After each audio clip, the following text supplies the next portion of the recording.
हमारे साथ भारतीय जनता पार्टी के प्रवक्ता प्रेमरंजन पटेल जी हैं। आज बिहार की राजनीति में एक छोटी सी घटना या फिर कहा जाए कि एक बड़ी घटना, मुकेश सहनी और जीतन राम मांझी की मुलाकात होती है और इसको लेकर के बिहार की राजनीति में कई तरह के कयास लगाए जाते हैं। इस पूरे विषय पर भारतीय जनता पार्टी क्या सोचती है और दोनों की मुलाकात को किस नजरिए से देखती है, हम खुद जानते हैं प्रेमरंजन पटेल जी से। बहुत बहुत स्वागत है प्रेमरंजन जी। नमस्कार। क्या देखते हैं आप दोनों की मुलाकात को, किस तरह से? देखिए, कोई खास बात नहीं है जी दोनों एनडीए के घटक दल के सहयोगी हैं जी और जब साथ है जी तो अगर जो ऐसे मिलना हो रहा है तो इसमें कौन सा हर्ज है।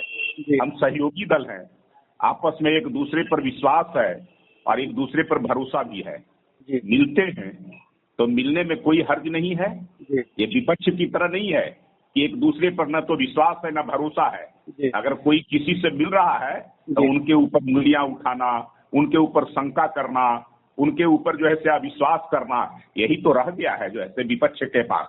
अब अपने महागठबंधन में उनके साथ यही स्थितियां हैं और उसी के कारण जो है से आपने देखा है कि उपेंद्र कुशवाहा, आप मुकेश सहनी, जीतन राम मांझी, ये तमाम लोग जो है से वहां से बाहर हुए। यही शंका के कारण, यही शक के कारण जो है से हम लोग शक नहीं करते हैं। अगर सहयोगी हैं तो है, आपस में मिलना जुलना होगा, आपस में बातें होगी और बातें होगी तो बेहतर बातें होगी, सरकार के हित में बातें होगी। जी, दोनों ने मुलाकात के बाद कहा है कि जो पंचायत व्यवस्था को लेकर के चुनाव टलने की स्थिति है, उसी पर दोनों की मुलाकात हुई। तो पंचायती राज व्यवस्था और पंचायत विभाग तो आप ही के पास है, तो फिर इस पर क्या जीत है? नहीं, ये आंतरिक लोकतंत्र है। हर लोगों को अपनी बात रखने का अधिकार है। हर लोग अपनी राय दे सकते हैं, विचार दे सकते हैं, क्या बेहतर हो सकता है, और सब लोगों की राय के बाद जो ऐसे निर्णय लिए जाते हैं। यही तो इस सरकार की खूबी है। और इस को अगर जो ऐसे पंचायत चुनाव को लेकर करके अगर कोई बातें हुई है दोनों के बीच में और वो सरकार के पास आता है, ये मंत्री के पास आता है, तो निश्चित तौर पे उस पर जो है विचार किया जा सकता है। जी, मांझी जी बेहतर हो, जनप्रतिनिधियों का अधिक से अधिक सम्मान हम कैसे कर सके, इसका ध्यान रखने का कोशिश जो है किया जाता है एनडीए में, और आगे भी करेंगे। जीतन राम मांझी जी का एक डिमांड है, उसको आप लोग काहे नहीं पूरा करते हैं? बार बार कह रहे हैं कि कोऑर्डिनेशन कमेटी नहीं बन रही है, एक साथ एनडीए के लोग नहीं बैठ रहे हैं जिससे बात विचार हो। तो इस तरह से अलग अलग नहीं बैठना पड़े, इसलिए आप लोग काहे नहीं, बड़ा भाई होने के नाते आप लोग एक बैठक कर लेते हैं सबके साथ। देखिए, जब सरकार में है और साथ साथ काम कर रहे हैं तो ये कोऑर्डिनेशन भी है। इसी का नतीजा है कि हम बेहतर तरीके से सरकार को चला रहे हैं। अभी कोरोना का संक्रमण की महामारी चल रही है और इसमें जो है से आपस में बैठने से ज्यादा बेहतर है कि हम जनता के विश्वासों पर खरा उतर सके, ज्यादा बेहतर तरीके से उनके सेवा कार्य में लग सके, और उस बात का ध्यान, सरकार का सारा ध्यान उसी पर है, सारे पार्टियों का भी उसी पर है, तो उस काम में लगे हुए हैं। अब उसके बाद जो है आगे फिर देखा जाएगा। पहले तो इससे निपटने का काम करें ना, कोरोना से, ये आवश्यक है, ये जरूरी है, और इससे निपट कर करके उसके बाद जनता का अगर जो है ख्याल रखेंगे, जनता का हित रखेंगे, तो निश्चित तौर पे जो है आगे हम आपस में कोऑर्डिनेशन है और आगे बना करके रखेंगे इसको। एनडीए में सब कुछ ठीक है?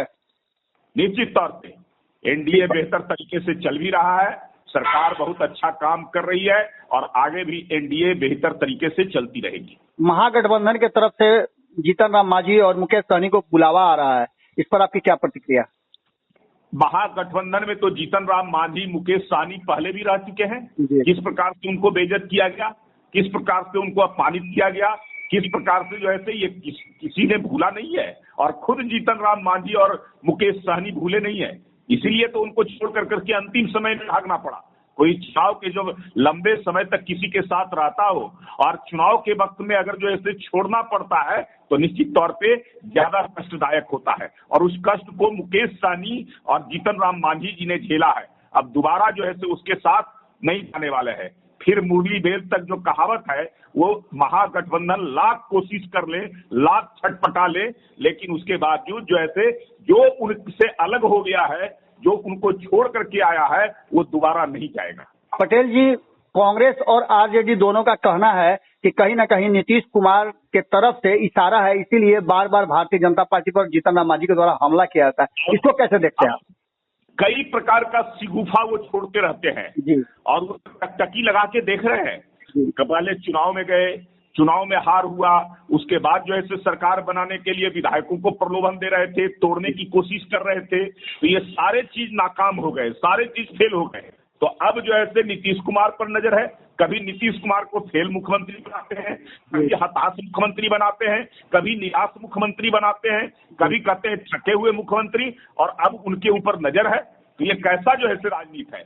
मुझे लगता है कि विपक्ष हताश और निराश हो गया है, इसलिए अब तक टक्करी लगा करके इस प्रकार का देख रहा है और सिगुफा छोड़ने का काम कर रहा है। उनका कोई सिगुफा, कोई जो है से काम नहीं करने वाला है। वो ऐसे ही बंदर की तरह जो ऐसे देखते रहेंगे, लुलुकते रहेंगे, और सत्ता हाथ में कभी नहीं आने वाली है। बहुत बहुत धन्यवाद जी, नमस्कार।